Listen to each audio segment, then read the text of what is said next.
بسم اللہ الرحمن الرحیم۔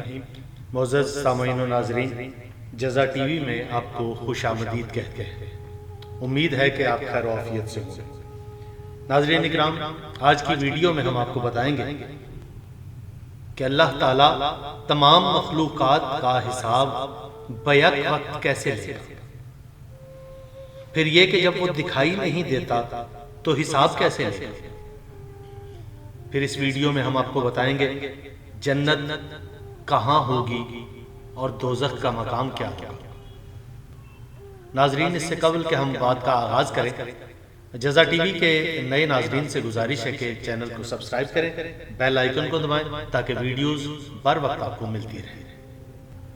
ناظرین، ایک گزارش اور کرنا ہے، ہم جزا ٹی وی میں کوشش کر رہے ہیں کہ وہ باتیں جو لوگوں کے علم میں نہیں آ سکی وہ آپ کے گوش گزار کی جائیں۔ مثلا چند ایک ویڈیوز کے تھم نیلز آپ دیکھیے تاکہ آپ کو آئیڈیا ہو، تاکہ آپ کے علم میں آئے کہ ہم کس قسم کی ویڈیوز آپ کی خدمت میں پیش کر رہے ہیں۔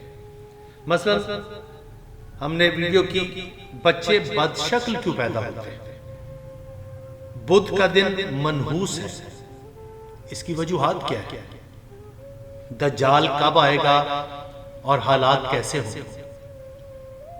حجر اسود پتھر نہیں بلکہ ایک فرشتہ ہے۔ خرگوش ایک عورت تھی جو اپنے شوہر کے ساتھ خیانت کیا کرتی تھی۔ ملک الموت کو کیسے پتا چلتا ہے کہ کس کی کس وقت روح قبض کرنا ہے۔ قیامت سے ایک دن پہلے کیا ہوگا۔ کیا رسول خدا صلی اللہ علیہ وآلہ وسلم لکھنا پڑھنا نہیں جانتے تھے؟ شیطان کس وقت چیختا ہے، دنیا کی عمر کتنی ہے، کیا جو آپ کے علم میں ہے وہ درست ہے؟ ایسی 20 ویڈیوز ہم آپ کی خدمت میں پیش کر چکے ہیں۔ ناظرین، اگر قابل قدر ہو تو ویڈیوز کو شیئر ضرور کیجیے گا۔ اب آج کی ویڈیو کے موضوع پر آتے ہیں۔ کسی نے امیر المومنین علی علیہ السلام سے پوچھا کہ اتنی زیادہ مخلوق کا خدا بیک وقت حساب کیسے لے گا۔ حضرت علی علیہ السلام نے فرمایا، جیسا کہ وہ اتنی زیادہ مخلوق کو بیک وقت رزق دے رہا ہے۔ سائل نے پھر پوچھا، یا علی مخلوق کو تو خدا دکھائی نہ دے گا، پھر ان سے حساب کیسے لے گا۔ آپ نے فرمایا، جیسا کہ وہ دکھائی دیے بغیر انہیں رزق دے رہا ہے۔ ناظرین، ایک مرتبہ 2 یہودی حضرت علی علیہ السلام کے پاس آئے۔